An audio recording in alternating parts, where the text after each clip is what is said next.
In 1877, a California ranchero named José del Carmen Lugo recalled life during the Mexican era for Thomas Savage, one of historian Hubert Howe Bancroft's research assistants. His memory about the work routine provides important details about the reality of rancho life in Mexican California, specifics that contradict the vision of an idyllic, lazy, pastoral existence, often depicted in literature and film. The romance of the rancho has become a staple for California promoters and writers.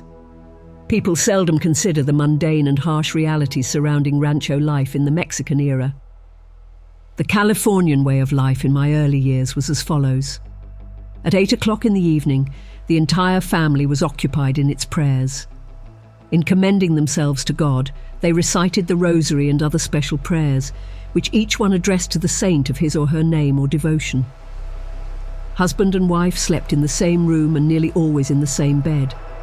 The children, if there were any, and the dwelling had conveniences and separate apartments, slept, the men in the galleries outside in the open air, and women in an enclosed quarter of which the parents kept the key, if there was the key, a thing that was not very common.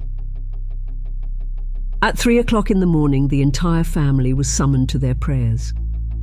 After this, the women betook themselves to the kitchen and other domestic tasks, such as sweeping, cleaning, dusting, and so on. The men went to their labour in the field, some to the cattle, others to look after the horses. The milking of the cattle was done by the men or the Indian servants. Ordinarily, some women had charge of the milking to see that the milk was cleaned and strained. The women and the Indian servants under them made the small, hard, flat cheeses, the cheese proper, butter, curds, and a mixture made to use with beans.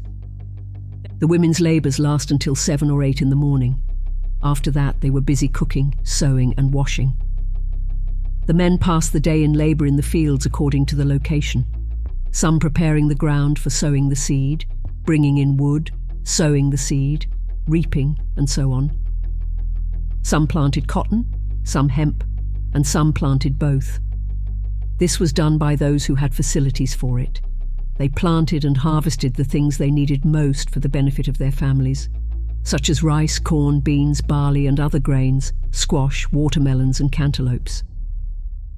The lands in the immediate vicinity of Los Angeles were set to fruit trees such as grapes, pears, apples, pomegranates, olives, cactus fruit, peaches, and other minor fruits. The owners of fields who could not obtain seeds of oranges and lemons or produce fruits were found at the missions because the padres selfishly refused to allow them to grow elsewhere other than at their missions.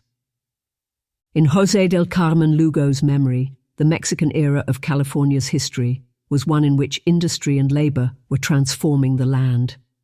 Prosperity seemed to be less an automatic result of climate than the result of family and individual efforts. Indeed, this was a major change from the Spanish era. The mission no longer had a monopoly on the land and labour. Now, private rancheros rather than mission friars shaped the economic and political destiny of California. To be sure, there was much continuity in everyday life, but the older order was passing away, and in its place, a Mexican California way of life emerged. A new political order. In the decades following Mexican independence from Spain, the European settlers of Alta California became more independent in spirit as they developed a stronger regional identity. They began to call themselves Californios, Spanish-speaking inheritors of a frontier society who had an intense loyalty to family and to place. Ironically, the landholding Californios of this era owed their prosperity and independent spirit to the policies of the central government of Mexico, whose policies led to the redistribution of the mission lands and the creation of new wealthy families. The Mexican government enacted secularization laws designed to end the Catholic Church's tutelage of native people and to create a nation of independent farmers. Under these laws, the Christianized natives who had worked for the missions were supposed to be emancipated and given small tracts of land. However, the land hunger of the Californios and the failure of the missions to fully assimilate the natives resulted in the former mission Indians becoming a landless, exploited, and homeless class. Upon the departure of the mission padres, most of the neophytes left the missions, and soon their lands were declared abandoned, and they were open to petitioning for a land grant from the government. Ultimately, the mission lands passed to the hands of several hundred Californio families who became the new leaders of Alta California. For the native people, who outnumbered the Mexican population, sporadic resistance against the settlers and ranchers continued. Early self-government, Sola and Arguello. With independence from Mexico, California's political situation became much more complicated, as a succession of Mexican governors who attempted to administer the province's affairs provoked conspiracies and rebellions. The many California uprisings resulted in greater local independence and a traditional opposition to centralized control. In many ways, the controversies in California during the Mexican era mirrored the struggle going on in Mexico, where the Federalists and Centralists battled one another over the degree of authority the central government should have. The Californios learned of the liberal ideas flowing from the American and French revolutions and the Spanish liberal constitution of 1812, ideas of democracy, secularism, and freedom of expression, all concepts that had been banned under the Spanish regime. These ideas, mixed with strong ties to family, an identification with and loyalty to the region, and a geographic isolation from Mexico City, shaped the distinctive path of Californio politics. California's new Republican politics began in 1822 with news that Agustin Iturbide had proclaimed himself Emperor of Mexico. Soon, a commissioner from Mexico City arrived with instructions on how to proceed. A diputación, or provincial legislature, was to be elected by the ayuntamiento, town council, and army officers, and this local body, in turn, was to elect a new governor. Accordingly, a group of Californios elected native-born Luis Arguello from San Francisco as the new governor. Arguello's 2-year term as governor was marked by revolts of the Mission Indians at Santa Barbara, Santa Ynez, and Purísima Concepción, and by conflict with the mission administrators over the relocation of Mission San Francisco. The Indian Rebellion was ultimately put down, see Chapter 2, and Arguello compromised with the church authorities to allow Mission San Francisco to remain where it was, and to allow the founding of the last mission, San Francisco Solano, near present-day Sonoma. Finally, in 1824, news came of Iturbide's abdication and the creation of a Mexican federal republic governed by a constitution. While this seemed to promise more home rule for the Californios on paper, the immediate consequence, ironically, was to deny the local population the right to elect their own governor. The governorship of José María Echeandía. In 1825, the Mexican government selected José María Echeandía as the new governor of the territory of Alta California. Traveling by ship to the port of San Diego, Echeandía decided to remain in the Presidio there because he preferred the mild climate compared to that of the designated capital, Monterrey. With Echeandía's residence in San Diego, a rivalry developed between North and South. The politicos of the North resented the South's emergence as the de facto seat of government. Nevertheless, for the next few years, San Diego was the unofficial capital of the territory, and the governor carried out all of his official business there. Occasionally, he would venture forth to Los Angeles and even Monterrey for short periods. For the next 5 years, Governor Echeandía sought to implement policies that reflected the changing direction of the Mexican government. One of those policies was to ensure the loyalty of the former Spanish subjects to the Mexican Republic.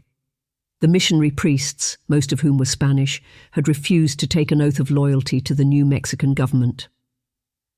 On April 28, 1826, the governor met in San Diego with a group of padres, and after some discussion the priests agreed to take the oath if it was compatible with our religion and profession. Finally, all 5 of the padres of the San Diego district and those in the other missions agreed to take the oath. Several of the older priests returned to Spain to retire. In all of Alta California, about 36 mission priests were affected by this new change of government. The Mexican government passed a series of secularization laws that mandated dismantling the remnants of Spain's power in Mexico. This meant breaking up the mission system and converting the lands to private property. Echeandía began to implement this secularization of mission lands. On April 28, 1826, he began discussions with the padres to determine how to do this. They suggested that Indians of good conduct and long service could form independent towns near the missions. In the spirit of this discussion, Echeandía issued a decree of partial emancipation on July 25, 1826. Indians could leave the mission if they had been Christians since childhood or for 15 years, were married, and had a means of earning a living. They had to apply to the comandante of the local presidio and get a written permit to travel from place to place. The proclamation initially applied only to the San Diego, Santa Barbara, and Monterey districts, but was later extended to other missions. Only a few mission Indians could meet the requirements, and only a small number participated. Governor Echeandía brought his secularization plan before the Territorial Assembly on July 20, 1830, and it was approved. Rebellion against centralism, Governor Victoria. In 1830, the Mexican central government appointed Lieutenant Colonel Manuel Victoria to succeed Governor Echeandía as the Jefe Político of Alta California. Before Victoria could assume office, a group of San Diego's most prominent families in league with other Californios sought to influence Echeandía to carry out a more rapid secularization policy so that they might take possession of the mission lands, properties, herds, and Indian labor. The young reformers included the Bandinis, Carrillos, Vallejos, Picos, and Alvarados, men who were enthusiastic about republicanism and the possibility of obtaining new rancho lands. They persuaded Governor Echeandía to secularize more mission lands before the new governor took over. However, as soon as Victoria assumed office, he overturned Echeandía's decrees. He represented the Centralists, a more conservative political faction that opposed ideas of liberalism. One of the themes that developed in the Mexican era, and continues today, was the rivalry between the northern and southern Californians. Each side competed for the location of the customs house and territorial government. Under Mexico's laws, all foreign vessels had to pay duties at the port of entry in Monterey before being allowed to engage in trade. Whoever controlled the customs house would thus have the economic benefit of being first in line for trade. Similarly, there was pride in being the capital of the territorial government, and local families would have greater influence over decisions affecting land grants and trade. Pride was mixed with politics and economics in the various struggles between the Sureños, Southern Californians, and the Norteños, Northern Californians. This competition would intensify in the American period. Thus, Governor Victoria was not popular with many Sureños from the start. He removed the territorial government from San Diego and lived in the official capital, Monterey. Victoria represented the centralist, anti-democratic, pro-church factions, then resurgent in Mexico. Despite a request from a group of delegates from the San Francisco Presidio, Victoria refused to convene the Territorial Diputación and announced his intention to restore military rule and abolish all elected government. The governor then ordered the execution of several persons who were convicted of minor offences and suspended the Ayuntamiento of Santa Barbara. He exiled several influential norteños, including José Antonio Carrillo, without a trial. Carrillo then began agitating for a revolt against the governor. For the next few months, the Sureños secretly and then openly led a movement to remove Victoria from office. Juan Bandini, a Peruvian immigrant who had come to San Diego in the 1820s, was perhaps the most active leader of the anti-Victoria movement. On November 29, 1831, Pico, Bandini and Carrillo, with about a dozen companions, took over the San Diego Presidio and issued a pronunciamiento, a statement justifying a rebellion. The Pronunciamiento de San Diego was California's first written declaration of political independence. Probably penned by Juan Bandini in the florid literary style of the day, it set forth the reasons for people to join the rebellion against Victoria. It accused Victoria of criminal abuse and of breaking the law while claiming that the pronunciamento signers were motivated by love of country and respect for the laws. It listed as grievances the governor's suspension of the government of Santa Barbara, the execution of several people in violation of the procedures of law, and the banishment of several prominent Californios. The document called Victoria a despot. The Victoria Rebellion was ultimately resolved when a military force of Sureños from San Diego and Los Angeles met Victoria's small group of only 30 men near Cahuenga Pass in December 1831. After a short skirmish, 2 men were killed, and Victoria was wounded. His army retreated to Mission San Gabriel, where he finally agreed to resign his governorship. The following month, he travelled to the port of San Diego, and on January 17, 1832, he left for Mexico. Secularization of the missions, José Figueroa. After the rebellion against Victoria, the political struggles among Californios, between families, and between the Norteños and Sureños complicated things for many months. Agustín Zamorano led a Norteño faction that claimed to be the legitimate government of the territory north of Santa Barbara, while Echeandía claimed jurisdiction over the south. Zamorano, who later imported the first printing press in California, served until the arrival of José Figueroa, the new governor appointed by Mexico City. Although Figueroa felt that the Sureño Californio leaders were a clique of conceited and ignorant men, the Californios eventually benefited through his implementation of the final secularization of the mission lands. The Mexican government intended to convert the California mission properties into Indian pueblos during the 1830s. This policy, which had envisioned free settlements of Hispanicized natives, was ultimately subverted by the local Californios, many of whom regarded the Indians as incapable of self-government or property ownership. However, secularizing the mission lands and the emancipation of the neophytes proceeded rapidly under Governor Figueroa, and subsequent Mexican governors completed the legal process.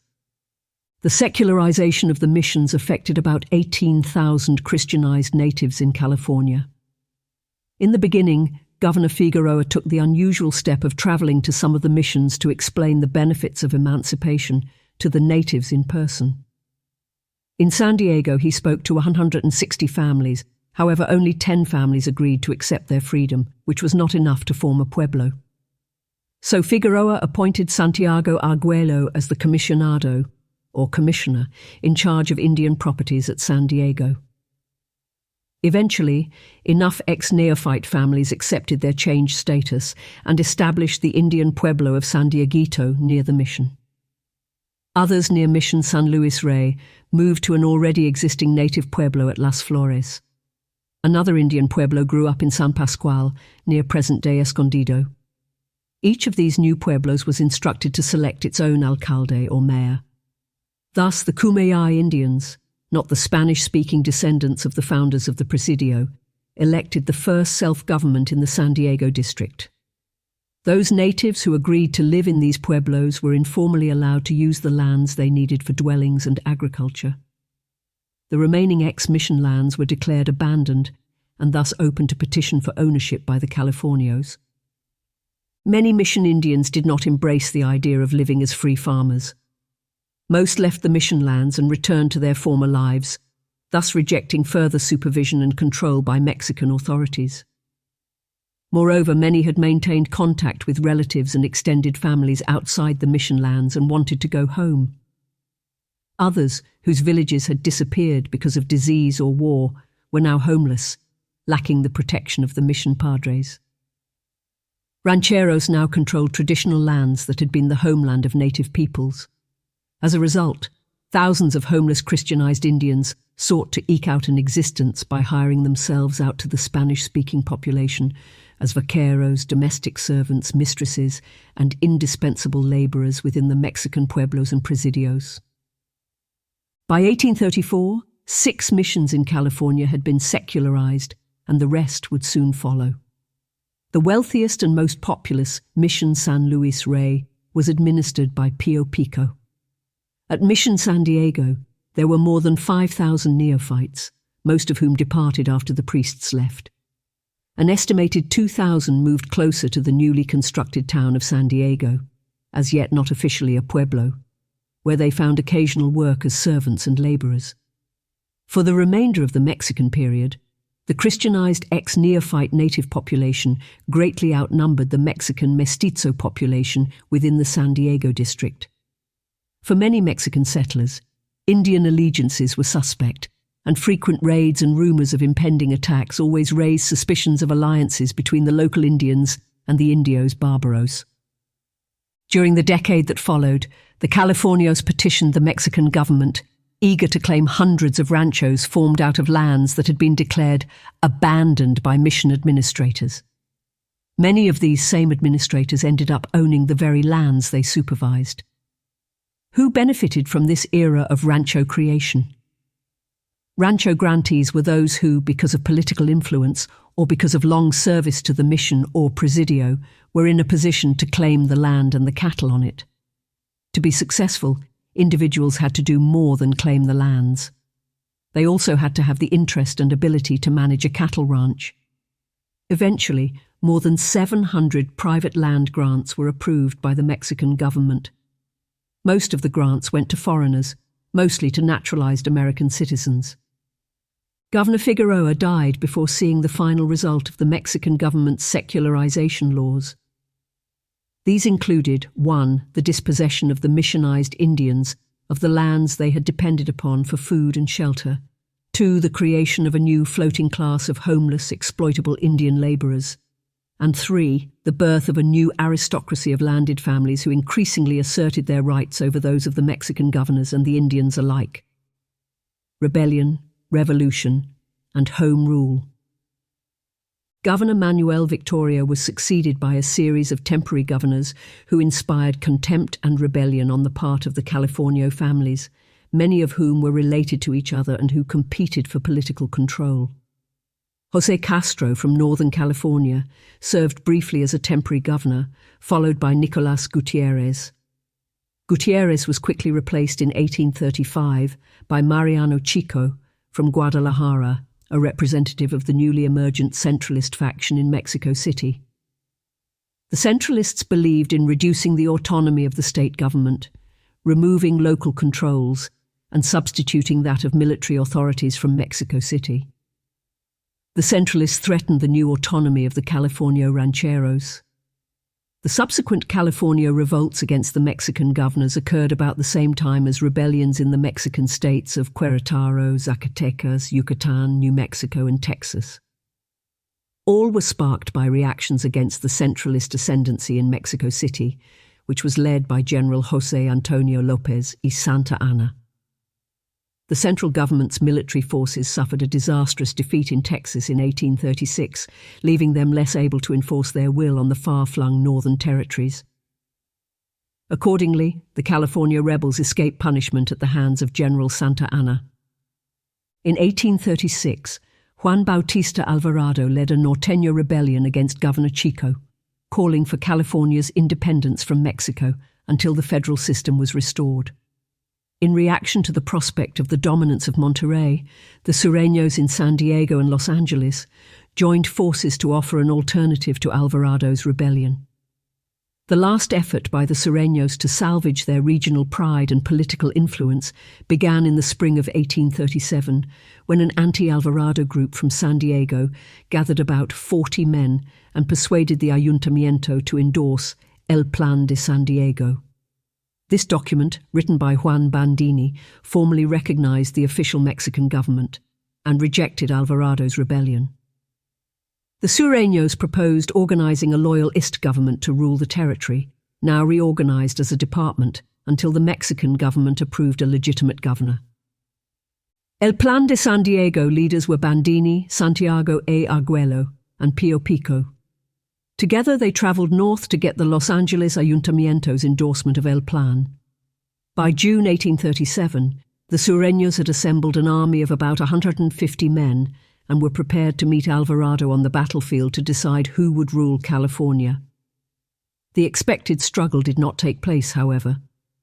Before any fighting occurred, news from Mexico arrived confirming the establishment of a new centralist government, and everyone, including Alvarado, accepted it. In July 1837, Alvarado took an oath to support the Constitution, and the provincial deputation selected him as governor until a new Mexican appointee arrived. The civil war between the North and the South continued when the replacement governor, Carlos Carrillo, arrived. Carrillo sided with the Sureño faction, named Los Angeles the new capital of the department, and moved the customs house to San Diego. Shortly thereafter, Alvarado refused to recognize Carrillo until he was officially ordered to relinquish the governorship. Meanwhile, Alvarado sent representatives to Mexico City to plead his case as the legitimate governor, and he prepared to challenge Carrillo with force of arms. In the spring of 1838, the Sureños and Norteños assembled for battle near Mission San Buenaventura. About half of the soldiers on the Sureño side were from San Diego. They exchanged shots, and one person was killed before the Southerners were outmaneuvered and retreated to Los Angeles. Remnants of the army led by Carrillo continued fleeing to San Diego, where they prepared for a last stand. Before further bloodshed, the two governors met in April 1838 near Mission San Luis Rey. They signed a treaty calling on Mexico City to determine the legitimate governor. A formal notification arrived in August, and to the bitter disappointment of the Sureños, the central government named Alvarado the legitimate provisional governor. Carrillo left for Mexico.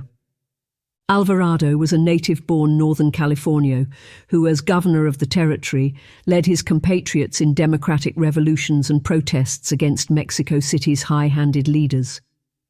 He championed legislative initiatives, public schools, government improvements, and many other projects to improve the economy and political health of the department.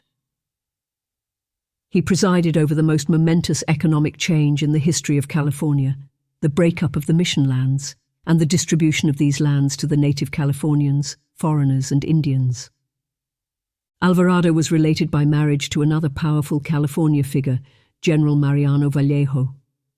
Together they lived through the American takeover of their territory, and both authored multi-volume histories that remain unpublished and untranslated in the Bancroft Library. Under Alvarado's regime in 1827, the Diputación at Monterrey voted to change the name of California to Moctezuma in honor of the Aztecs, a move that the national government overturned. As a young man, Alvarado and his friends secretly purchased books on the Catholic Church's Index of Forbidden Books list, and they were threatened with excommunication. Alvarado and many other prominent Californios had a mistress and several children to whom he gave his name. In his maturity, Alvarado became an alcoholic whose periodic binges were embarrassing, causing him to miss his own wedding and his inauguration as governor and to panic when the Americans mistakenly invaded Monterrey in 1842. Despite these weaknesses, Alvarado was a capable leader and politician who enjoyed the respect of many native Californians. He participated in most of the territory's crucial turning points, the revolts against Nicolas Gutierrez and then against Michel Torrena, which made Alvarado the longest-termed governor of Mexican California. Michel Torrena and the Catesby-Jones affair. In 1842, Mexico again attempted to impose another non-Californio governor, General Manuel Michel Torrena. He arrived with 300 troops termed cholos, meaning low-class mestizos and indios, by the status-conscious Californios, who accused them of petty thievery and disorder. Many of the troops were unpaid ex-convicts encouraged to forage for their sustenance. An additional cause for the disaffection of the Norteños was their desire to regain local political power. During Michel Torrena's first year as governor, an American naval officer, Commodore Thomas Ap Catesby-Jones, occupied the port of Monterrey on the mistaken notion that war had broken out between Mexico and the United States. This mistake gave Mexico a preview of the warlike intentions of the United States and made any negotiation over the peaceful acquisition of California by the United States impossible. Jones was the commander of the Pacific Squadron, and he had secret orders to occupy Monterrey if Mexico decided to cede California to Britain. While in the Peruvian port of Callao, he received false information that the United States and Mexico were at war and that the British naval commander in the Pacific was sailing toward California with plans to occupy it.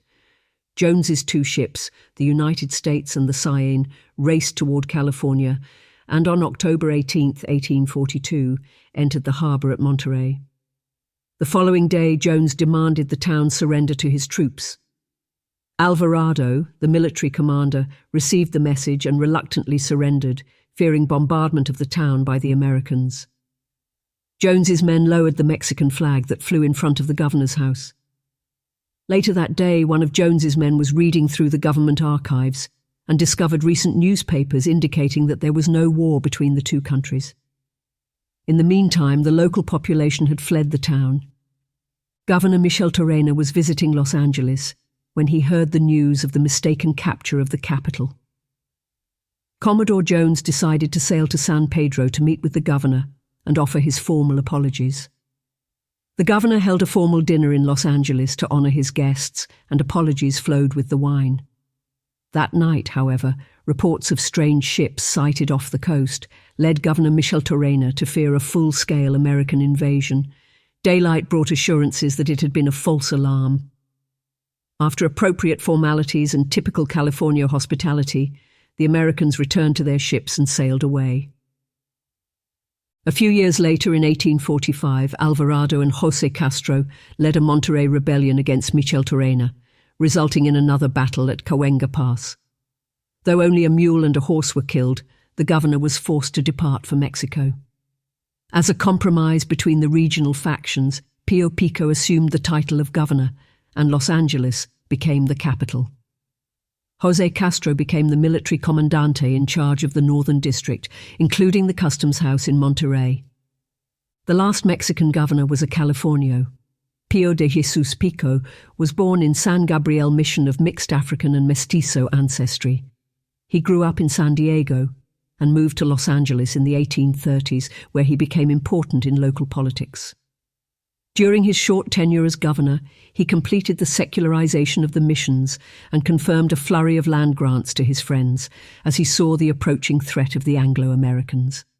As he said in a speech, "They are cultivating farms, establishing vineyards, erecting mills, sawing up lumber, building workshops, and doing 1,000 other things which seem natural to them, but which Californians neglect or despise." He was helpless to prevent the American takeover of his beloved land during the US-Mexican War. On the eve of that conflict, the Californios continued to be divided into northern and southern factions, weakening their ability to respond to a foreign invasion. The rise of the ranchos. A review of the political history of Mexican California shows that Californios increasingly asserted their self-confidence in their ability to control their own society. This was based on the creation of a native California landholding class whose prosperity grew with each season as the cattle and livestock multiplied beyond count. The Mexican government encouraged private landholding, which was free to take, providing the claimant met the necessary conditions. The newly independent Mexico liberalized the Spanish trade restrictions, opening California to trade with Americans, the British and Russians. Thus, the prosperity of the ranchos during this era was a product of political decisions made in Mexico. An unintended result was creating a new spirit of independence and rebellion. Under Mexican laws, an individual usually obtained a rancho grant by filing a written petition with the territory's governor requesting a defined piece of land, described in very general terms and accompanied by a crude map, or diseño. If the governor approved, he would order the local officials to investigate the lands to determine whether they were actually vacant and that there were no conflicting interests. The investigation results, called the inform, were then returned to the governor, and a formal grant was made if he approved. All the paperwork attached to the grant was called the expedient. However, it was not considered final until the Territorial Assembly approved it. The final act of possession took place with a formal ceremony involving the local officials. Mexican officials approved more than 700 private land grants following these procedures. One of the largest, Rancho San Onofre y Margarita, was 89,142 acres, granted to Andres and Pio Pico in 1841. Many of the grants were more modest in size. For example, in 1843, the government granted Rancho La Cañada de los Coches, Glen of the Hogs, which amounted to only 23.39 acres, to Apolinaria Lorenzana, La Beata. In 1845, Guajome Rancho, home of the frog, consisting of 2,241 acres, was granted to Andres and José Manuel, two Luiseño Indians. Women, as well as Indians, were eligible to receive land grants. Historian Gloria Ricci Lothrop found that 55 ranchos, or 13% of the total of 700 grants, were given to women, many of whom were the sole managers of their estates. The land itself was not worth much without livestock, but the cattle that roamed virtually wild on the grasslands were usually inherited from the missions as part of the grant. Disputes over the ownership of these herds became matters for the local juez de campos, judge of the plains, or for the alcalde. As elsewhere in the Mexican Southwest, brands were registered and periodic rodeos were required to sort out the herds.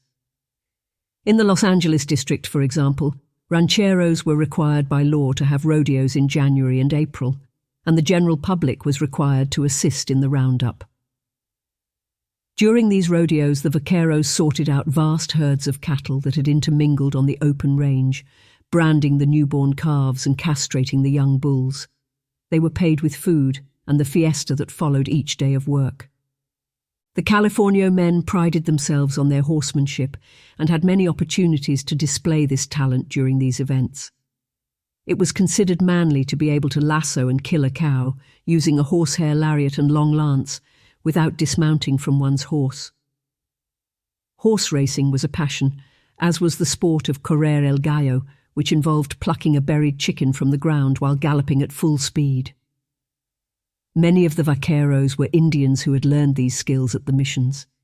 The Californios distinguished themselves from these common labourers by their elaborate dress, fine mounts, and for the rich, ornate saddle and livery. As was true throughout all of northern Mexico, cattle raising created a unique culture with its own vocabulary and independent spirit.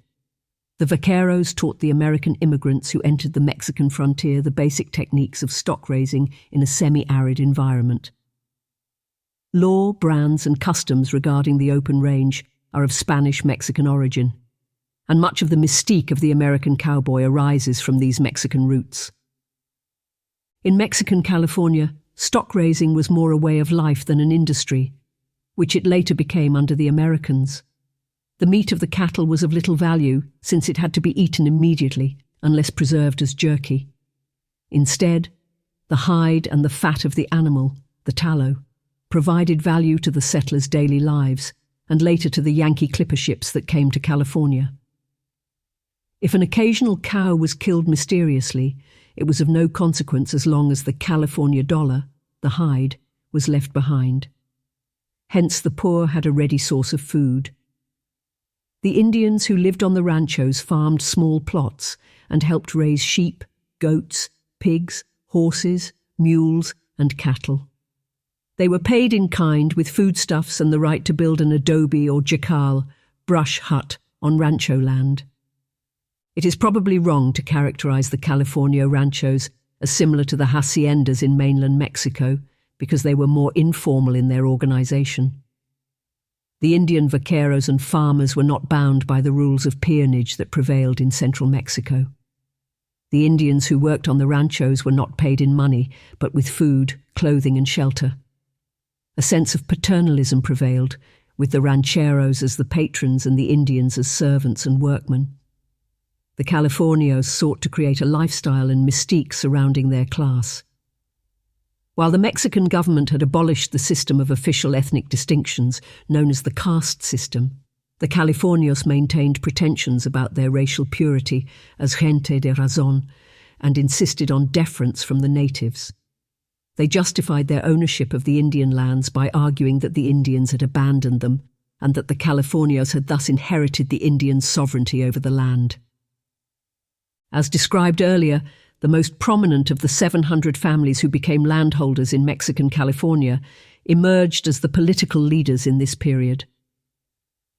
In the far north, Mariano Vallejo, owner of Rancho Petaluma, was the powerful comandante of the region, placed there to defend the north from British and Russian encroachments. Juan Bautista de Alvarado and his family periodically controlled local politics in Monterrey.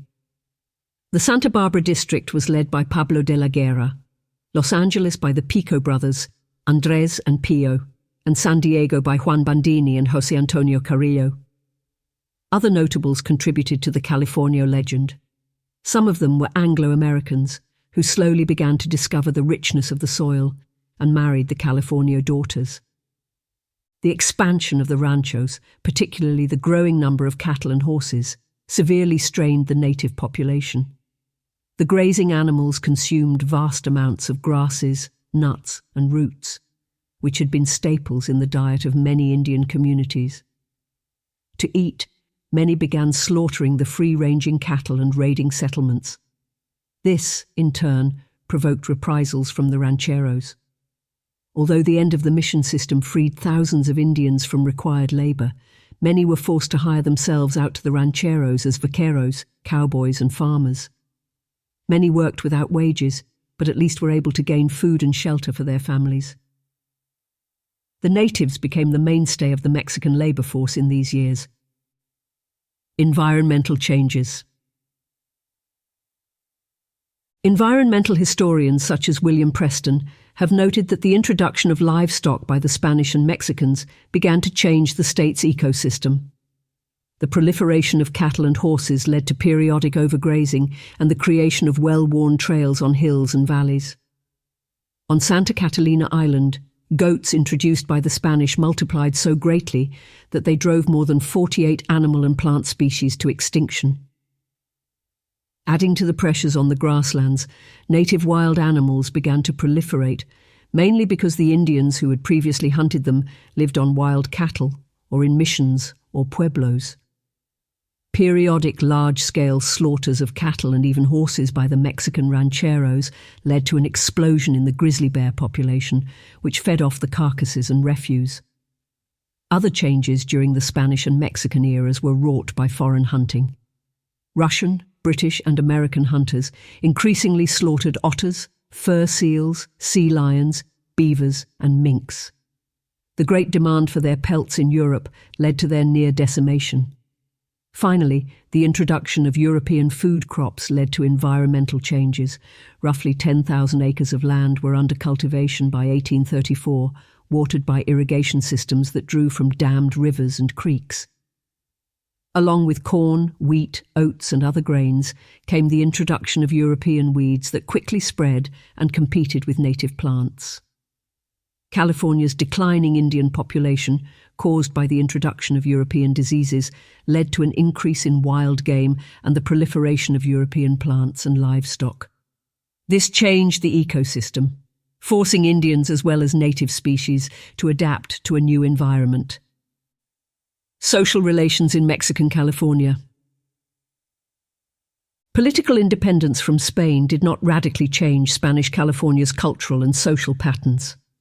Patriarchy continued to sway in social relations, and the family remained the primary social and political unit. Indians were still at the bottom of the hierarchy. Major changes in the 27 years of Mexican administration included the creation of a landed class with pretensions of aristocracy and the opening up of California to an increase in trade with foreigners. Both factors would undermine the older Spanish colonial conventions and ideals. The growth of town governments. Town governments grew in the Mexican period as former soldiers and their families settled near the presidios where they had once served. Spain had given the civilian population living in Monterrey a pueblo government and lands in 1794. Monterrey's municipal government was occasionally overshadowed by the territorial government, as in the period from 1839 to 1840, when the centralist governor abolished the local town council. The population surrounding the Presidio of Monterrey was more numerous, including 7 missions and the Spanish villa of Branciforte, Santa Cruz, with a total of about 1,600 gente de razón by 1840.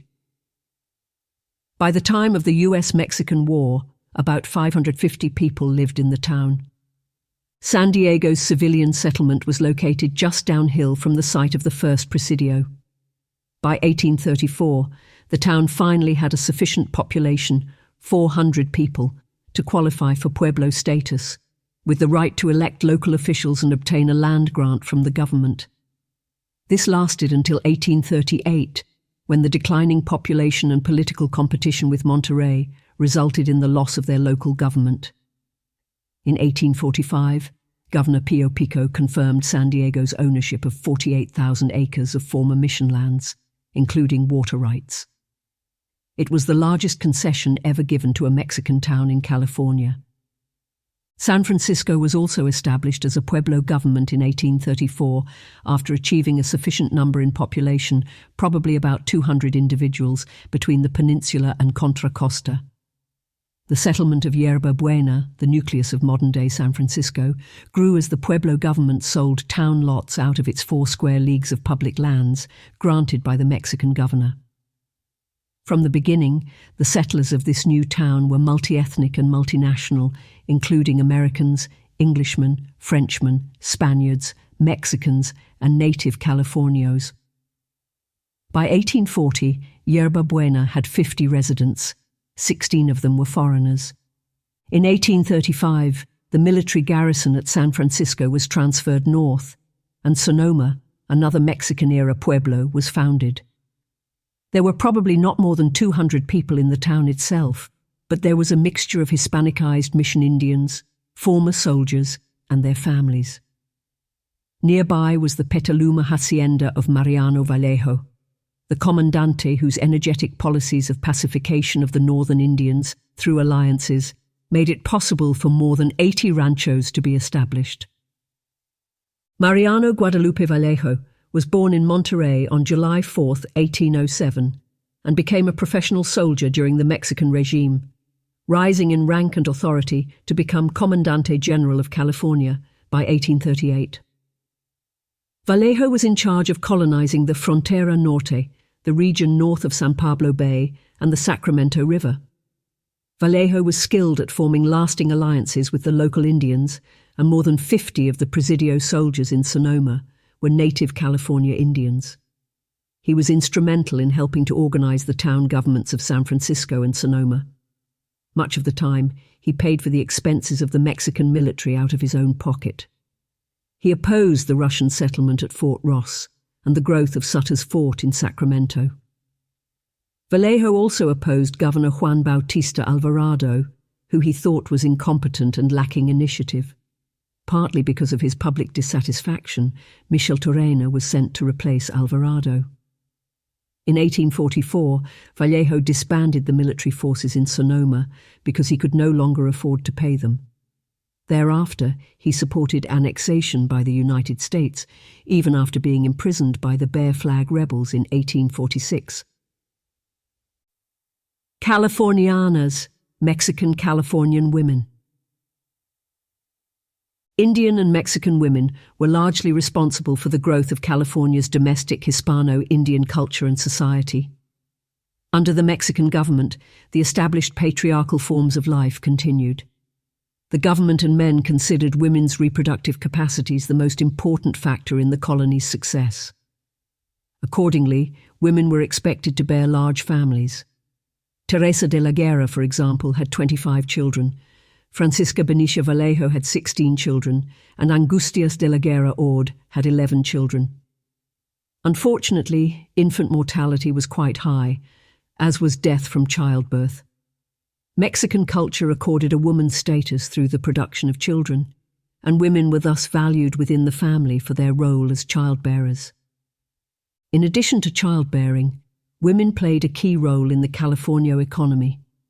They worked in the domestic production of clothes, soap, candles, and other household items. The wealthier Californianas supervised scores of domestic servants and worked alongside them. Californianas, moreover, were trained to ride horses from an early age. Some of the stereotypes about Mexi in a patriarchal society have to be modified when considering the female-run Cheras of California. On small ranchos, women and men worked side by side in the many labors associated with farming and ranching. Fermina Espinosa, for example, was the owner of Santa Rita Rancho. Because her husband was not so inclined, she ran the ranch, riding, roping and branding, in addition to bearing many children. On Rancho Sal Si Puedes, the 4 daughters of Vicente Avila dressed like men and rode about the rancho doing the work of livestock raising, in addition to weaving blankets, churning butter and making cheese. Historian Rosora Sanchez has studied many examples of female independence and agency in Mexican California and has warned against overgeneralizing. Women were still subject to male authority. Arranged marriages were the norm, especially among the wealthier classes. Single women were not free to choose their own suitors, and elaborate rituals regulated courtship. The first communications of love may have found their way around the watchful eyes of the parents, but their approval was necessary for meetings and marriage. Women were generally considered male possessions to be protected and controlled. Although women did have property rights and the right to divorce and file lawsuits against their husbands, these rights were not commonly exercised. One story that illustrates the many complexities of women's status in Mexican California is that of Josefa Carrillo, daughter of Joaquin Carrillo of San Diego. In 1829, she eloped with Henry Delano Fitch, an American merchant sea captain, thus becoming one of the first Californianas to marry a foreigner. While California historians have told the account of this affair several times, the narration she gave in 1875 at the age of 65 gives her version of events. When Captain Henry D. Fitch made a call on the port of San Diego in 1826, he was introduced to Josefa and fell in love. Within a year, he requested her hand in marriage, and her parents approved. Several years passed before Captain Fitch agreed to become a Catholic and a Mexican citizen, so the two could be married. The marriage was scheduled for April 15, 1829, the day after his baptism. Halfway through the marriage ceremony, a message arrived from Governor Echeandía ordering the rites to cease, because the marriage violated a law prohibiting non-Catholics from marrying Catholics. Henry and Josefa decided to elope, sail south, and eventually marry in a Catholic ceremony in Valparaiso, Chile. A year later, Captain Fitch's ship returned to the San Diego harbor, and Josefa learned that her father considered the family dishonored by the elopement and had promised to kill her on sight. Nevertheless, courageously and determined to be either reconciled or killed, Josefa went to beg her father's forgiveness. Entering his study, she threw herself on her knees and, in a humble tone, begged for pardon, reminding him that if she had disobeyed him, it had been only to cast off a hated tyranny, Governor Echeandía, who overturned the laws and customs. Her father responded, saying, "I pardon you, daughter. You are not to blame if our governors are despots." Josefa and her husband eventually went to Monterrey, where Captain Fitch faced charges of forcible abduction and was sent to Mission San Gabriel for 3 months. As a penalty for his crime, he was given the penance of donating a 50-pound bell to the church at the Los Angeles Pueblo, and the couple was commanded to hear high mass with lighted candles for 3 dias festivos, or special days. This love story involved family honor, governmental intervention and paternal power. Josefa threw herself on her father's mercy and cleverly politicized her actions so he could accept her return with honor. She succeeded in manipulating the patriarchal system. The most important part of Josefa's 1875 narration, rendered in the most detail with the greatest passion, was not the interrupted marriage, the elopement or the trial, but rather her confrontation with her father. Josefa may have been subject to male authority, but she could manipulate it to her advantage. Mexican-Indian relations. With the secularization of the missions, thousands of native Californians tried to return to the lives they had once known, fleeing inland and into the foothills to join with remnants of their peoples or with other native groups. They soon found things had changed, even for tribes far from the missions. Numerous diseases had decimated their numbers, and the ecology of traditional gathering grounds had been forever changed by the grazing of Mexican livestock and the introduction of European plants. The cattle and even horses were tempting targets for hungry natives who had grown used to mission food. Consequently, native groups periodically raided outlying ranchos, and military retaliation inevitably followed. Aside from the mission revolts, see Chapter 2, the most notable periods of Mexican Indian violence took place in the 1830s in Southern California, following secularization. One memorable incident was an Indian attack in 1837 on Rancho Jamul, located east of San Diego, and owned by Doña Eustaquia López, who lived at the rancho with her 2 unmarried daughters and young son. A band of Kumeyaay, assisted by some servants, attacked the rancho, killing the foreman, his son, and several others. The Indians carried off both daughters, Tomasa and Ramona, aged 15 and 12. They were going to kill the mother and her little boy, but because of their pleadings, the Indians spared them. Instead, they stripped them naked and left, taking with them the livestock and other valuables and burning the ranch houses. Several expeditions went out from San Diego to try to recover the girls. Ransoms were offered but refused, and rumors later flourished that the girls had married Indian chiefs. Later that year, in 1837, other bands of Kumeyaay planned to attack the pueblo of San Diego with the assistance of local servants. The plot was foiled when a loyal Indian told her mistress of the plan. Immediately, the military officer in charge, Alferez Macedonio González, rounded up the named conspirators, all of whom worked as house servants for the local pueblo families, and forced them to confess. The following day, he took them to a nearby cemetery and executed 5 of them by a firing squad. In the years that followed, fear of Indian servants and the possibility of revolt from within coloured the nightmares of many Californios. A large and uncounted number of former neophytes lived in quasi-peonage. In Los Angeles, Father Duran noted that 200-300 Indians lived as virtual slaves, paying off debts that had been advanced to them for food, goods, or liquor. Every Mexican settlement had its floating population of natives who survived on the margins, working as occasional labourers or prostitutes, and sometimes even selling their children to eat. The lucky ones worked on the ranchos as servants, farmers, or vaqueros. They too were debt slaves and had to endure the racial pretensions of their masters. These Indians were bound to the land by their indebtedness, just as many Mexican peons were on the haciendas in Mexico during a later era. By custom, the natives had to remain at the rear of the church during Mass, and they were buried in plots separate from the Californios. The Los Angeles Ayuntamiento passed laws to ensure that the local Indians did not live too close to the pueblo or pollute the water of the local irrigation ditches. At the same time, almost every Californio family could point to a servant who had been raised with their own children and who was considered a family member, or could, if they chose, remember how cousins and nieces were related to the local Indian tribes by blood. As long as the Hispanicized Indians accepted Californio paternalism and knew their place, they were accepted within the patriarchal rancho system. There were real friendships and occasional bonds of marriage and compadrazgo, godparent, between some Californios and the Hispanicized Indians.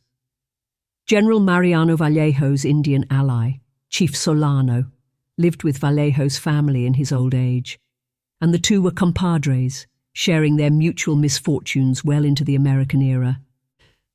Immigrants and foreigners. Alta California's population grew slowly, but not nearly enough to challenge the native Indians' demographic dominance. In 1820, at the beginning of the Mexican period, there were perhaps as many as 3,000 of Hispano-Indian stock, excluding the Mission Indians. By 1848, at the end of the Mexican era, there were probably about 7,000 who considered themselves Californios. At the same time, although the native population was declining due to disease deaths, they numbered probably more than 100,000 in 1846, most of them not Hispanicized. As David Weber pointed out in his study of this era, the Mexican government was losing its ability to defend its northern territories because of the lack of northward migration. Political instability in Mexico City made for changing policies regarding the frontier. Mexicans could not be induced to leave family and town for the uncertainties of life on the frontier.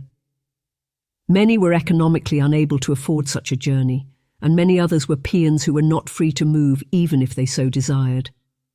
Moreover, the Spanish administrative mentality had endured, making it difficult for individuals to strike off independently without governmental approval. Additionally, California was isolated from Mexico by the forbidding Sonora and Mojave deserts, lands inhabited by Indians who had proven their dislike of Spanish and Mexican interlopers. The Mexican government made one major effort to send new colonists to California, but it ended in disaster and discouraged further attempts. The Mexican government regarded the Russian colony at Fort Ross as threatening its political control of Alta California. Beginning in 1812, the Russian government established several small agricultural settlements some 90 miles north of San Francisco. Fort Ross, Russ or Russia, was the hub intending to supply growing seal and otter stations that the Russian-American company had founded along the coast as far north as Alaska. To counter this threat, in 1833, the government authorized José María Padres and José María Híjar to recruit 204 Mexican settlers to go to California. The plan was for these newcomers to take possession of vacant mission lands. This, of course, antagonized the Californios, who wanted those lands for themselves. The Californios were in luck, however, because en route, a change in the central Mexican government revoked the Padres Híjar Commission. The expedition continued to California nevertheless, and upon arrival, Governor Figueroa, a native Californio, refused to let them have the lands they had been allocated and ordered them to return to Mexico. Most of the colonists ignored this order and settled throughout California, in the pueblos, and on some lands in the Sonoma Valley given to them by General Vallejo. Members of the Padres Híjar expedition brought much-needed skills to California and were responsible for many improvements in local life, especially in the pueblos. The Mexican government did not encourage foreign immigration to Alta California. After a decade of encouraging American immigration into Texas in 1836, the foreigners revolted against the national government. This seemed to be ample proof that this was an unwise policy. Nevertheless, foreigners did make their way to this remote territory, many for commercial purposes. By the 1830s, the ranchos were developing a thriving trade in hides and tallow with Yankee clipper ships, and hundreds of thousands of hides found their way east to make shoes for the Anglo-Americans and the English. Some of the sailors on the American and English ships chose to stay behind. Alfred Robinson, for example, stayed behind and married into the De la Guerra family in Santa Barbara. His book, Life in California, 1846, described the native Californios in a sympathetic light. This was not the case for Richard Henry Dana, who also came on a clipper ship and later wrote his immensely popular account 2 years before the mast, 1840, in which he deprecated the Californios as an idle, thriftless people who were proud and extravagant and very much given to gaming. Dana did, however, praise the lush environment and urged others to come to develop it. He wrote, "In the hands of an enterprising people, what a country this might be." Dana's views had wide circulation in the East and helped shape sentiments of manifest destiny. The Americans were slow to find their way overland to California, and the first ones who came entered illegally. In 1826, the fur trapper Jedediah Smith came overland from Salt Lake into Southern California. He was subsequently jailed in San Diego, Mission San Jose, and Monterey before being expelled for lacking a passport. Smith was the first American to cross the Sierra Nevada mountains and open a trail to Salt Lake. He was also the first American to open the coastal trade route from California to Fort Vancouver on the Columbia River. Among his greatest exploits, Smith blazed a trail across the deserts of the American West, the first American to enter California by crossing the Mojave Desert, and the first to traverse the vast Great Basin Desert to return east. In 1828, Sylvester and James Ohio Patty, father and son, also fur trappers, arrived in San Diego after an exhausting overland trek from the Colorado River. Governor Echeandía believed them to be spies for Spain and had them imprisoned. The father, Sylvester, died in prison, but James, who had brought with him a supply of smallpox vaccine, was allowed to leave the San Diego jail to inoculate the local population. Eventually, he travelled up the California coast and vaccinated 22,000 people. He returned home to New Orleans via Mexico in 1830. Later trappers like Ewing Young and Joseph R. Walker found new ways of entering California from the east, developing trails that later immigrants found useful. By 1830, fewer than 100 foreigners were living in California, most of British or American nationality. Under the Mexican colonization laws of 1824 and 1828, territorial governors were allowed to grant lands to non-citizens. The regulations governing the procedures were sporadically, and not very effectively, enforced. Despite the availability of free lands, few foreigners took advantage of these laws in California. Most of the best lands were tied up in the missions until the secularization of the mid-1830s. Thereafter, the Californios used their family influence to gain most of the desirable properties. Despite their small numbers, the foreigners' influence was felt to a degree that was out of proportion to their numbers. Many had settled in California because they recognized the rich opportunities for hunting, trapping, trading, and land acquisition. Others simply sought adventure or had fallen in love with a beautiful Californiana. Most became partially Mexicanized, learning to respect the culture and the language and marrying the daughters of important California landholders. As sons-in-law of large extended families, they had a stake in California's future. One prominent example is William E. P. Hartnell, an Englishman who came to California as a merchant in 1823, married into the powerful De la Guerra family in Santa Barbara, became a naturalized Mexican citizen, and received a large rancho land grant. In the 1830s, he won appointments to several official posts as a customs officer, a teacher, and a translator. In the American era, he served as the official Spanish-language translator for the California Constitutional Convention. Other foreigners participated in rebellions. In 1836, Isaac Graham, an American settler, gathered a company of American riflemen to help Juan Bautista Alvarado in his successful revolt against the government. Later, in 1840, Graham and a few British settlers were arrested by Governor Alvarado on charges of treason, but were later sent to Mexico, where they were released. John A. Sutter was a Swiss immigrant who became important in the California gold rush. He came to California after traveling to Santa Fe, Oregon, and Hawaii. In 1840, he received an 11-square-league, 48,000 acres grant of land from the Mexican governor, and he set about building a fort at the junction of the Sacramento and American rivers. He employed local Indians and Hawaiian Kanakas and purchased the movable property of Fort Ross from the Russians, including more than 40 cannons, to build his fort. Sutter's fort became a mecca for the foreign community in California, particularly the Americans, who began to enter California in larger numbers. Sutter began developing local industries such as fur trading, wheat farming and weaving, employing anyone who wanted to work. In 1837, a merchant named John Marsh immigrated to California from Independence, Missouri, after he had become bankrupt. Marsh claimed to be a medical doctor, having an AB degree from Harvard. This was sufficient, however, for him to get a license from the Los Angeles Ayuntamiento.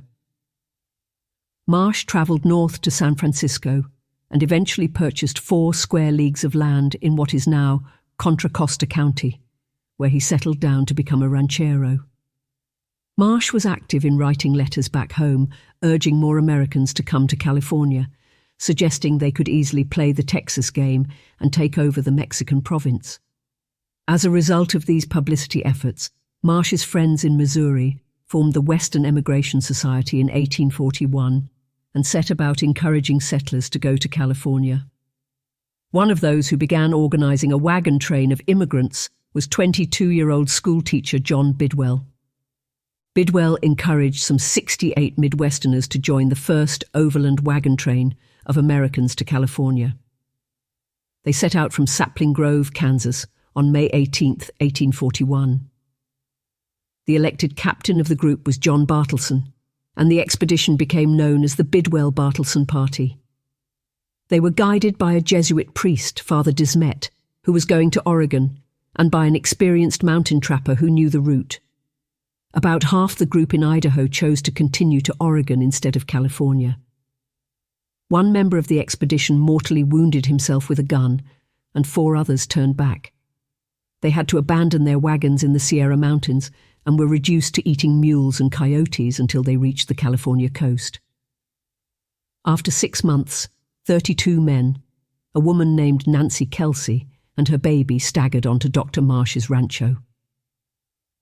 The Americans in the Bidwell-Bartleson Party were illegal immigrants lacking passports, but Mariano Vallejo, the commandante of the region, was convinced that they did not need this formality, and he allowed them to stay. Roughly 5 years later, some of these same Americans repaid this kindness with insult when they supported Vallejo's imprisonment and backed an American military conquest of California. The Bidwell-Bartleson expedition opened the door for other overland immigrant wagon trains. The same year, a group of 134 Americans left Santa Fe, New Mexico, under the direction of John Rowland and William Workman. They followed a route called the Old Spanish Trail from New Mexico to Southern California, a route that had been partially used by the Spanish and Mexican traders and was well known by the 1830s. After reaching Los Angeles, some of the Americans decided to become permanent residents. Workman, Rowland, and several other expedition members became rancheros in the Los Angeles region, and they later supported the American acquisition of California. Bidwell's written account of the 1841 overland trip to California found its way into the papers in the Midwest.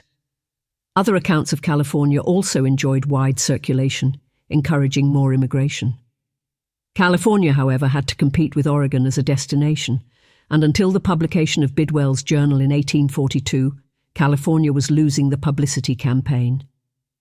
This was due to the negative views of Thomas J. Farnham, an American who had briefly visited California in 1840, and whose published letters criticized the Mexican government's efforts to control immigration. Nevertheless, in 1843, several more American wagon trains found their way west to California. Joseph B. Chilers led 59 people into Sacramento via the northern route, and Lansford W. Hastings set out with 53 more from Missouri, although most of them decided to go to Oregon instead. In 1844, Andrew and Benjamin Kelsey brought 36 settlers overland, following the by then well-known trail, and Elisha Stevens and a large family of Murphys entered California with more than 50 settlers.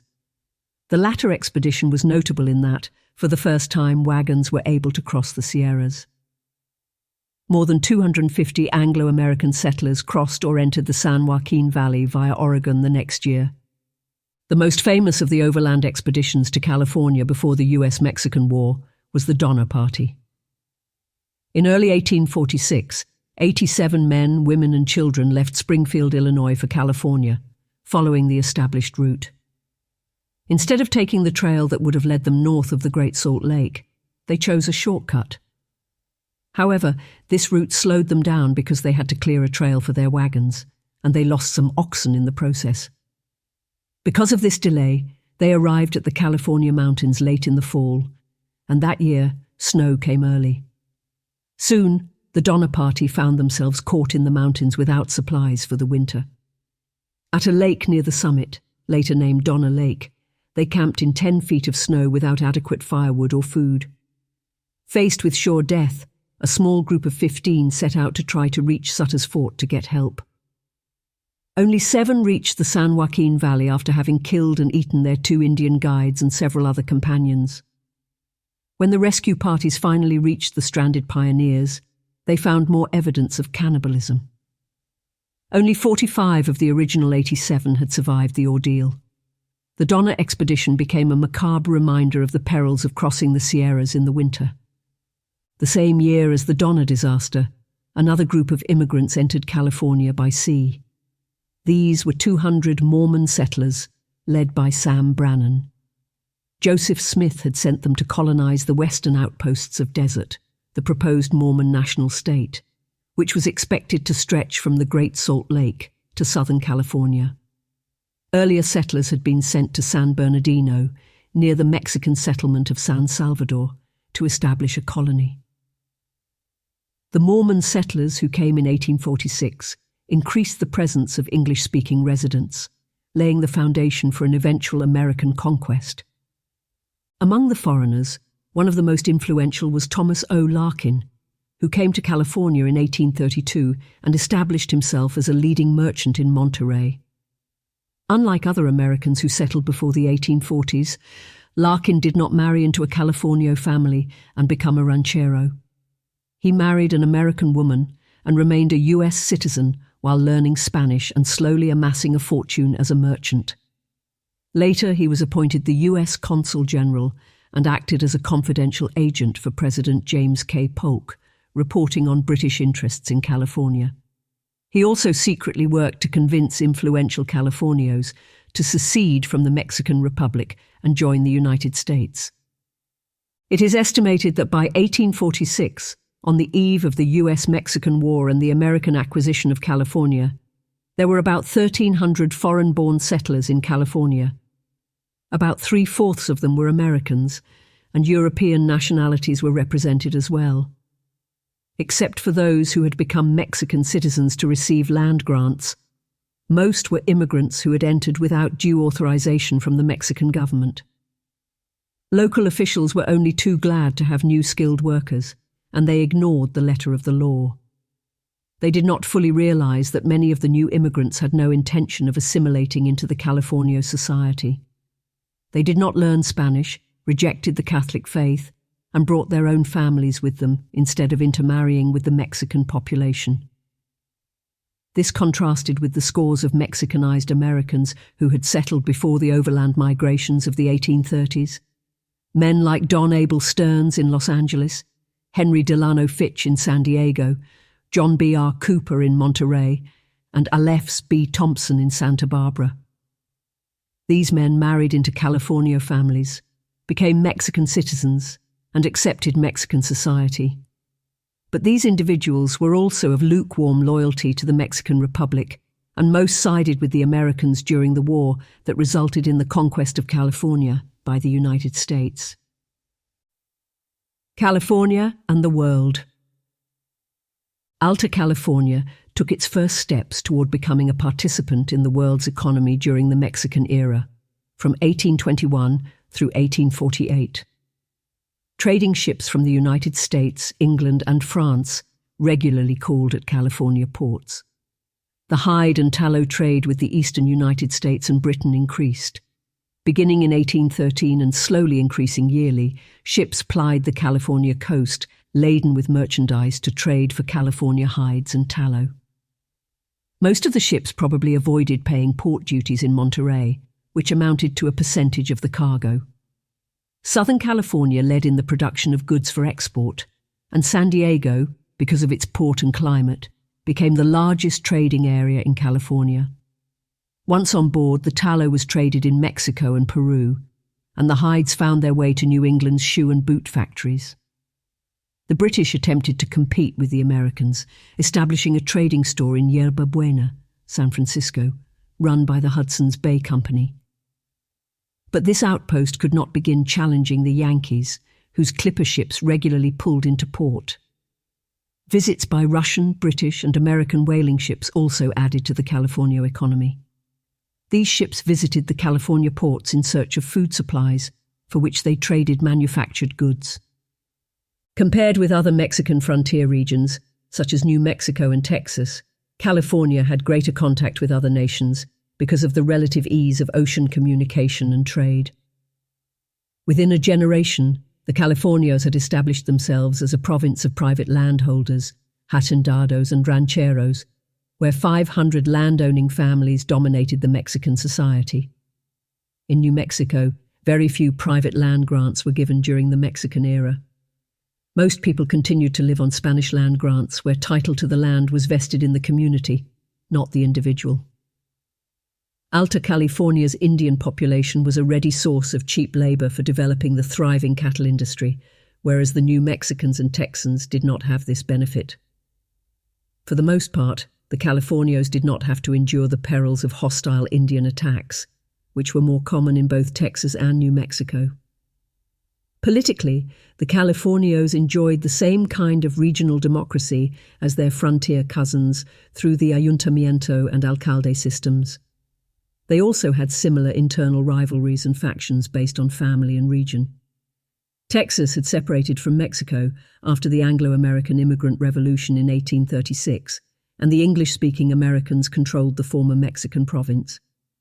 New Mexico and California, while leading successful challenges to Mexican centralism, escaped the violence and racism of the Texas Rebellion. They remained part of the Mexican Republic and controlled their own society. Summary.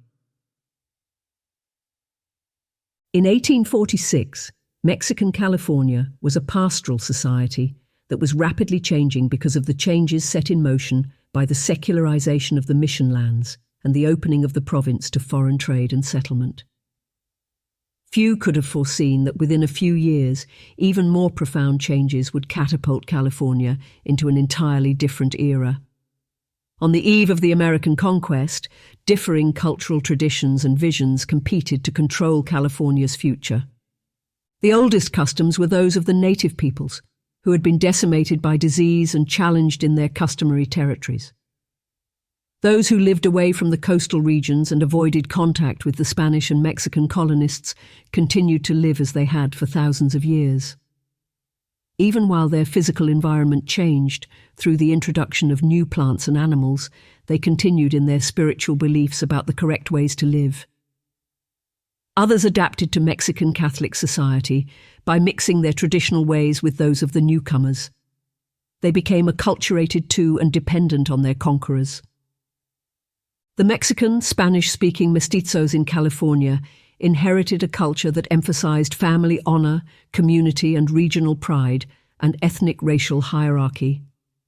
For them, the land was less for profit than for possession and dominance, a mark of the prestige of being a hidalgo or nobleman. The younger Mexican Californians, however, grew up nourished on ideas of popular democracy, free trade, and rationalism, inheriting an ideology of the American and French revolutions as it was translated through Mexico. Progressive Mexicans believed that they could benefit from political and marital alliances with the Anglo-Americans and had a positive view of the Americans' contribution to California, setting the stage for a clash of ideologies with the English-speaking settlers. The English-speaking settlers in California were divided over their views of the future. Mexicanized Americans like Donna Bell Stearns thought that Mexicans and Americans could and should coexist in harmony for their mutual profit, and that the Californios were willing students in the development of the region. The newer immigrants, those who had come overland by wagon train in the 1840s, however, considered the Mexicans to be lazy, thriftless people with few redeeming graces. The Californios who owned the ranchos were seen as obstacles to progress, and the Californios' Catholic faith was viewed as an anathema to these Protestant families, further deepening the cultural divide. To these Protestant families. Many of them had absorbed a sense of manifest destiny, a belief in the inevitable expansion of the United States across North America, often linked to a faith in the superiority and inevitable triumph of the Anglo-American race over native peoples and Mexicans. The future, the Americans thought, belonged to them.